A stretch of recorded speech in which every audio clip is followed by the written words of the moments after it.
Hello basketball coaches and basketball players, my name is Alan from House Basketball Training, and today I'm going to show you some of my favorite sideline inbounds plays against the 2-3 zone defense.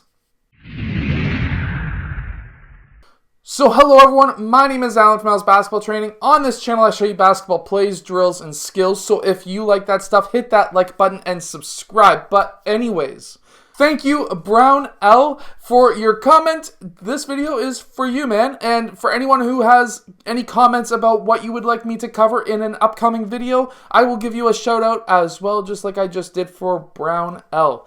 Anyways, so I'm going to show you guys some sideline inbounds plays that I think work really well, and I feel work really well against the 2-3 zone defense. Now, I should warn you, a 2-3 zone defense, in my opinion, from what I have seen, is sort of rare at the youth level against the sideline inbounds plays. A lot of teams will run it against the baseline inbounds, but against the sideline, it's sort of rare. But if you have a timeout, these are some plays that you can run against the 2-3 zone. Anyways, let's get down to the clipboard and let's check these out. Okay, so in our first play, you might have seen this on Instagram really quickly. I did post this on Instagram, so go follow at AlsBball on Instagram. Anyways, so first in this play, player 1 is going to pop out, player 3 is going to pass him the ball.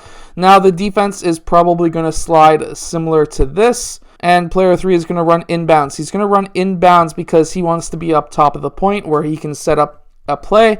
However, what we are looking to do here is setting a back screen on player 4 who's going to cut towards the rim. Player 1 is going to pass the player 4 who could take that shot. That's always a possibility here, but what we are really looking for is for player 5 to really be boxing out and clearing out the whole key for himself, so that this can be a bounce pass to him or an alley-oop to him, where now he can get a nice easy basket. So with him sealing player 3, he has to be sealing him really well. He can get that easy basket. Now with that same play, I'm going to show you a little bit of a different scheme. So if you've ran this a few times against the same team and player 1 is getting cut off, what you need to do is have player 1 set a screen for player 2. Player 2 is going to pop up. He's going to receive that ball. Player 3 is still going to run inbounds. This is still going to be a screen on player 4. Player 1 is going to roll towards the rim. He's going to get that ball, and again, player 5 is sealing. Player 5 is red is going to pop out on player 1. Player 1 is going to pass to player 5 for the layup. So there's a little bit of a counter if player 1 is going to be sealing in front of player 1 blue from popping out. Now in this next play, what we're going to have is player 1 and player 2 popping out. That way player 1 red can only guard one of those players at once. And so let's say he takes player 1 blue out of the equation. Player 3 is going to pass to player 2. Player 1 is then going to it's going to look like this. And player 1 is going to be cutting across the court. Player 3 is going to be running inbounds. This is now going to be a pass over to player 3. That's going to bring player 4 up, and that's going to bring player 1 over. Player 2 is going to be over as well to guard. And what we will have now is player 5. He is going to be showing to the high post, and he's going to get that ball, and he's going to take that shot. Now, if player 5 red comes up, player 4 is going to get that shot. If player 3 comes up to guard player 5, player 1 is going to cut back door, and that can be a layup for player 1. So there's a few different options and counters to this play. But also, always looking for player 5 in the high post against the zone is very handy. Now, here's another play that you can run.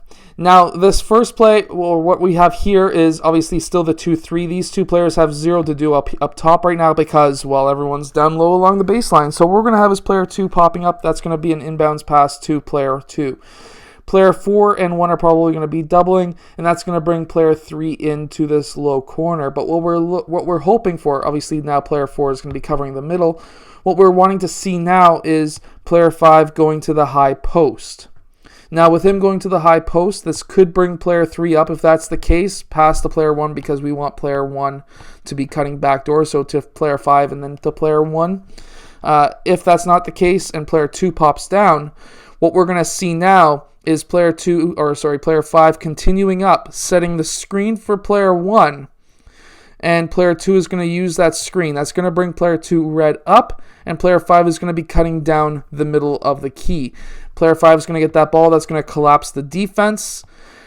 either player 4 is going to be open for a layup, or player 1 is going to be cutting baseline again if player 3 red comes up. Player 1 has to be always looking for that back door, and that's what he's out there for. Now what we're going to do is we're going to set up a quick, simple inbounds. What we're going to do is we're going to have player 4 going down to the low post, player 2 setting a screen up, player 5 setting a screen down, and player 1 running through. Player 1 is going to get that ball, player 3 is going to go up top, and then what we will have is player 4 is going to try and fight through. Player 2 needs to get the heck out of the way, and we're going to have player 5 setting a screen on the left side of player 4. Player 4 blue now needs to run to the opposite side of the key and clear or box out, seal off player 3 red there. Player 5 is going to move over. Now player 1 is going to use that screen. Player 5 is going to roll towards the basket. If he can hit up player 5 for a pass, that's going to collapse the defense and player 4 is going to be open. Now, if player 5 is not open, player 5 is going to go out to this side of the court. We're going to swing the ball around. That's going to bring player 2 up. Now we will have player 2 blue open. He can take that shot if player 3 is going to try and recover out to him. Meanwhile, player 5 red is going to be guarding the low post. Player 2 that can then pass over to player 5 blue, who can have that shot or a mid-range shot possibly as well. Or if the defense is really now scrambling because now they're stuck, what's going to happen is player 5 red might come out. And with player 4 red coming down to play defense, because now player 5 is way out of his zone, player 5 blue can pass to player 4 for that layup possibly. But see what we have done here? We have now spread open zone defense by swinging the ball around the key when a simple screen and roll didn't work over in this corner. Now, the reason why we did this is to get the defense, especially if it's not a defense that's not very good at playing a 2-3 zone, they are now scrambling and trying to stop us from shooting because we ran a screen and roll, we collapsed the defense, and then we swung the ball around, just like how you see in the NBA in many open three-point shots.